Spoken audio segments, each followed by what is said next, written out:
Greetings and salutations, fellow book readers. This is Mark, and the book I will review today is Lord Jim.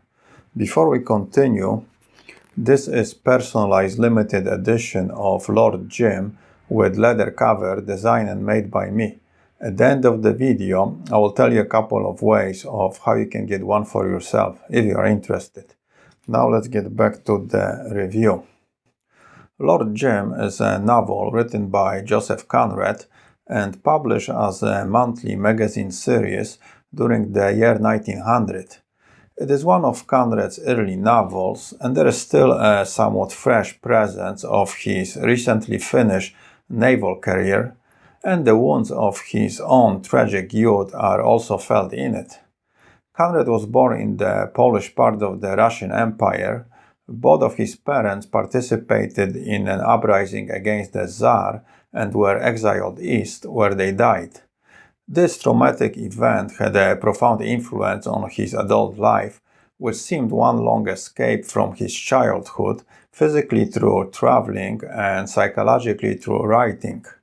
Joseph Conrad was a sailor for the first part of his life, and most of his novels are based on his experiences and the stories he heard while at sea. He was also not a native English speaker, and it can be seen in his somewhat exotic prose. My native language is Polish, as Conrad's was, and I can see his effort at trying to apply Slavic grammatical form into literary English, and this probably was greatly responsible for his unique writing style. What is Lord Jim about? It is, as with most of Conrad's books, about running away from the past, concretely in this novel from the shame and feelings of guilt for one's acts and an effort at self-rehabilitation, and also the power and difficulty of living to the somewhat antiquated idea of death before dishonor. Further, the book is about youth and its sins, with youthful, often unrealistic and destructive idealism, ambitions, and grand expectations, which leads to giving too much importance to failure and causes an exaggerated feeling of disappointment with oneself. The damaging power of I am not good enough belief, which makes us do things that are dangerous and above all unnecessary. A bit of the plot. The book is mostly narrated by Marlowe, who is also present in other of Conrad's novels, and he can be considered somewhat of his alter ego. The protagonist of the story is Jim, who is a young man in his early 20s, setting out to make his mark on the world. Another character I find crucial to the plot is an unnamed Malaya Dutch girl, who Jim calls Jewel. Then there is an additional variety of personas, European and native, who occasionally pop out in different parts of the novel and are relevant to Jim's decisions and actions. The first part of the book retells an incident aboard the ship Patna and the following investigation by the Royal Navy. Patna was a steamboat that carried Muslim pilgrims from Southeast Asia on their Hajj to Mecca. On one of the journeys, while Jim serves on board, Patna is involved in an accident during which the crew behaves in a manner unbecoming of the sailor and against the code of the sea. And as the result, there is an investigation and trial by the British colonial authorities. In the next part, Jim, ashamed and psychologically wounded by the previously described event, decides to go into self-isolation from what he calls the civilized world, with hope to redeem himself and rectify his behavior in the eyes not so much of the society but his own.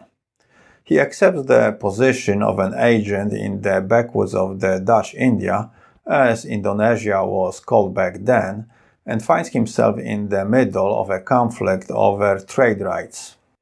Jim has some success in protecting his employer's trade, meets a half-caste girl he likes, wins the respect of the locals, who began to call him Lord Jim, and seems to be getting over and forgetting his traumas. But then the ghosts of his past appear in the form of an English gentleman and his posse who want to improve their financial situation on the backs of Jim and the people he feels responsible for.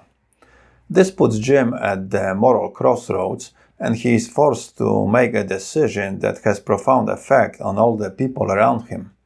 And later he has to face the consequences of it. And that's the basic plot. What are my thoughts about Lord Jim? The book is your classic Joseph Conrad, not as dark and grisly nor personal as Heart of Darkness, where Marlowe is the first-person narrator telling his own story, instead of being more of the outside observer relaying the information as in Lord Jim. But the book is still a pretty impactful psychological tale. The foundation of the novel is the effort to understand another person by observing and analyzing his actions. The book basically is Jim, and Jim is the book. The narrator gives us some sense of how Jim feels through repeating the little things he says, such as, "The question is not how to get cured, but how to live," and "It is not my words that I mistrust, but your mind." And we get a further idea of Jim from how the others see him. He was contaminated with other men's terror. There is also a suggestion of his romantic nature when, while leaving for his self-exile, he decides to take a volume of Shakespeare with him. Jim is seeking redemption, but he seems not to realize that the redemption is only for himself, since the world doesn't care about it nor wants it. So his struggle is not with the world, as he mistakenly thought, but himself. Of all mankind, Jim had no dealings but with himself, says Marlowe. Before all the trouble started, Jim received an affectionate letter from home, probably his father, giving him the news about his family back in England, and it seems the letter was the silent motivator for the later path Jim chose and followed. Perhaps his biggest fear was facing and disappointing the people for whom he cared the most, and having to hide his past deeds and living a lie.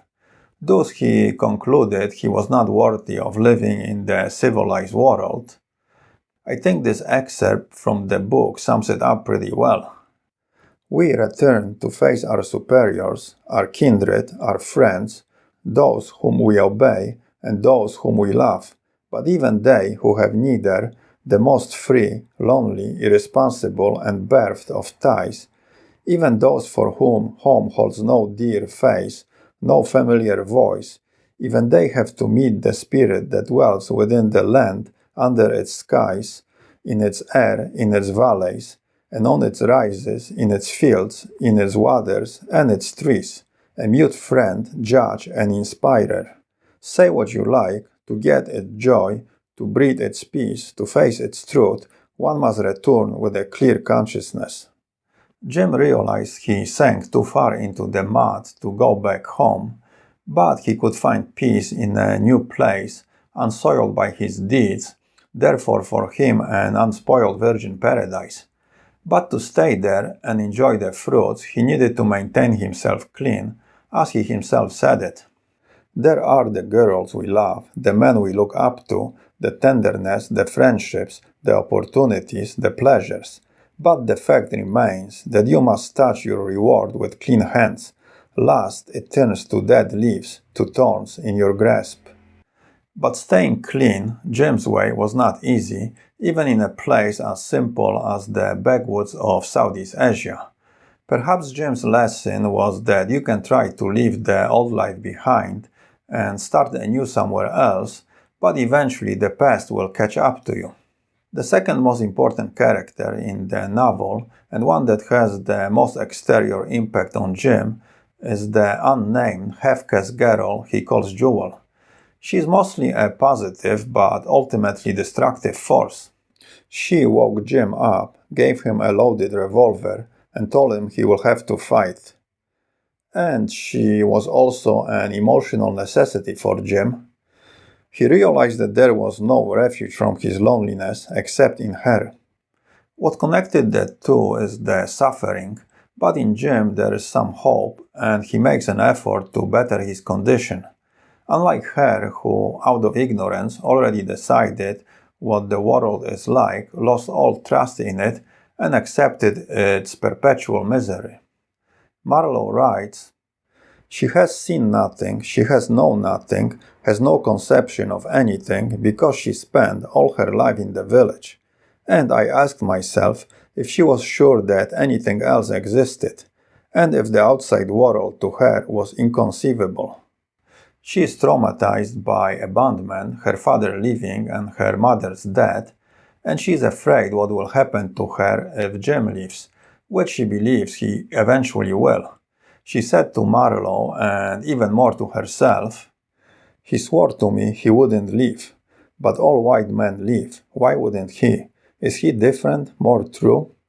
'Yes,' answered Marlowe, and continued, 'Nobody wants him. The world out there is too big to miss him.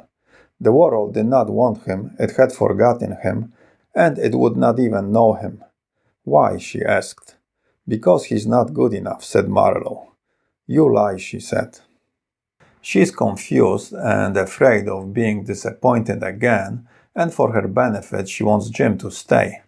At the same time she cares for him and wants him to be safe, which to assure would unfortunately require a course of action contrary to her own needs. I would say the biggest gift Jim brought into her life was the possibility of being wrong about the world, however faint and temporary it was. There is another interesting character that appears later in the story, Gentleman Brown, who seems to represent the civilized world and its twisted justice. His unintentional and unperceived to himself purpose is to bring Jim back, or punish him for leaving. And that's the grand message of Lord Jim. Running away and leaving the past behind is not easy, or even possible, because you are trying to run away from yourself by taking yourself with you. And in the end, Jim realized it when he says to the girl, "There is no escape." Conrad injects into Lord Jim a lot of his own philosophy and beliefs, such as, "Imagination is the enemy of man and father of all terror," and "It is extraordinary how we go through life with eyes half shut, with dull ears, with dormant thoughts. Perhaps it is just as well, and it may be that it is this very dullness that makes life to the incalculable majority so supportable and so welcome." Conrad tells us in his own way that ignorance is bliss, and further implies, as in his other novels, that we go through life in a dreamlike state, and maybe even that life is nothing more than an illusion. It probably made it easier to accept his own painful past. Lord Jim was written in Conrad's early period, when I think he still had vivid memories and strong emotions about his adventures and the sea, but had to face getting old and changes that came with it, such as declining health. So the book slightly conveys the longing for the youth, with its physical strength and well-being, lack of responsibilities, and freedom to move from place to place. The novel is also indirectly about the end of the sail and the beginning of the steam. Symbolically, romanticism versus practicality. This change was probably partly responsible for Conrad's abandonment of the sea at a relatively young age and dedicating himself to writing. He was a romantic, as can be seen from his novels, and the end of the sail shipping meant to Conrad the end of the enchantment with the sea. Patna, who was a steamship, was a negative force in Jim's life, and he was unable to deal with it or control it. And it symbolizes the end of Jim's old life, as all the steamers were the end to Conrad's own life at sea. There is a seemingly not so important event aboard Patna, but it has a critical impact on Jim's future. The body of a crew member is found on the ship, for whose death Jim feels personally responsible. and he seems to make a silent pledge to never again have blood of the innocent on his hands, which leads to his own tragic finish. Further, in Lord Jim, as in most of Conrad's novels, we get a pretty good description of the world he inhabited. There is the ever-present Eurocentrism and the idea of European power and supremacy. They liked deck chairs, easy life, and distinction of being white, says Marlowe. This should not be a surprise considering Conrad lived during the pinnacle of European dominance over the rest of the world, directly in the form of colonialism or indirectly in the form of imperialism, which was obvious to anybody who ventured outside the old continent. And Conrad served and represented the top dogs, first the French and later the British Empire, who at that time had under their boot 1/4 of all the land and pulled the strings for the most of the remaining 75%. And because of the impact of the colonial ideology during that time, there is some of what we today would consider racism. "Look at that cattle," said German captain looking at the pilgrims, and "giving your life to people with black, brown or yellow skin is like selling your life to a brute." But back then it was probably considered normal and commonly accepted behavior. Also, the book presents the outside world to be very cosmopolitan. He gave up idea of going home and took position as a mate on a Chinese-owned ship chartered by Arab and captained by German, and carrying 800 Mohammedans, men and women, on a pilgrim to Mecca. In contrast, Europe back then was very homogeneous, unlike nowadays where Europe seems more cosmopolitan than any other place. To sum it up, Lord Jim is about the somewhat tragic fate of men. Conrad writes, "Men act badly sometimes, without being much worse than others." And in the novel, there are no heroes, only anti-heroes and their victims. Jim, in essence, was a self-created bad omen, and this was finally made visible to himself and the villagers through his decisions and actions. Lord Jim is classic Joseph Conrad, exploring the dark side of the human psychology, but in this tale it is done indirectly by an outside observer. It is somewhat of a psychologist-patient relationship where the former listens and, based on what he hears, creates a psychological profile of the latter. Lord Jim carries many similarities to what is considered Conrad's masterpiece, Heart of Darkness, which is not a surprise since both were written by the same man in the same period of his life. Marlowe is the narrator in both novels, but in Heart of Darkness he is more of a central character, and Kurtz is a complement to his own search for some kind of life truths. In Lord Jim, Marlowe is more of an outside observer, telling Jim's story the best he can from the sources available to him. And where Heart of Darkness is short and somewhat to the point, Lord Jim seems a bit long due to the amount of details included, probably because they are needed for the reader to form a somewhat accurate portrait of Jim.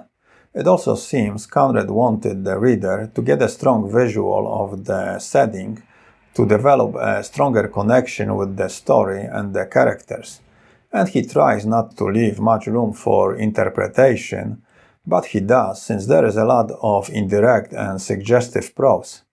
Conrad himself was aware of the somewhat overwhelming length and the amount of the information included, and because of it he felt a bit insecure about the book's reception, as he stated in the preface written 17 years after the original publication. The story is complex, sometimes difficult to follow, and made even more confusing by the jumping back and forward on the timeline, and because of it, it is possible to misunderstand some events. But this doesn't make the characters any less fascinating, and the Conrad's prose, with its very expressive and masterful use of the English language, any less beautiful or engaging. I think Conrad wanted to make the story as complicated as the main character Jem was, maybe to maintain some type of synchronicity between the plot and the protagonist. For the visual art lovers, there is a 1965 film adaptation of Lord Jim starring Peter O'Toole, which doesn't do much justice to such a complex story, but it gives a bit of visual reference to Jim's world. Okay, let's talk about the physical book. The book I am holding is a paperback which I transform into a hardcover leather-bound edition. To make the cover, I use grade A naturally tanned hide I buy from Tanner in North Spain. It is the same leather Louis Vuitton uses to make his bags, so it is top quality. I do all the processing of the leather myself. First, I designed the cover, and what I did here, I took this painting of an Indonesian girl, which could be jewel, and she's carrying a type of a headdress made from tropical plants, and I thought it could represent a native crown for Lord Jim. This is the back with the blurb, and inside front cover I printed a quote from the book. If you want to see a more detailed video where I explain how I transform paperback into leather hardcover, click on the link in the description. I will make a maximum of 100 editions of each title. Each one will be numbered and initialed, and the numbers will go in chronological order from 2 up, since number 1 stays with me. The price will be around $100, so if you would like me to make one for you, you can click below on my email and send me a message. I do not guarantee I will do it, since it will depend on the time I have available, access to leather, and if I can get my hands on the copy of the book. Now, if you're not willing to spend the $100 but you still want the book, what you can do is click below on the PayPal link and donate $3 or more to my channel. And for every 100 donations, I will make a lottery and draw one name, and the winner will receive the book. So if you are cheap but feel lucky, this might be the way to do it. Also, your donations give me the extra motivation to make the book reviews, and I appreciate them very much, so thank you in advance. One more thing, when you make your donation, remember to include the title of the book you would like to win. The book itself is beautiful. Visually, it has a very nice texture, it smells great, and the more you handle it, the more beautiful it will become. And it makes a great gift for yourself or somebody who appreciates books. So if you want one, don't snooze, or you might lose. Well, that's it, so let's end it here, and until next time, keep your ear close to the ground and read a book. Adios.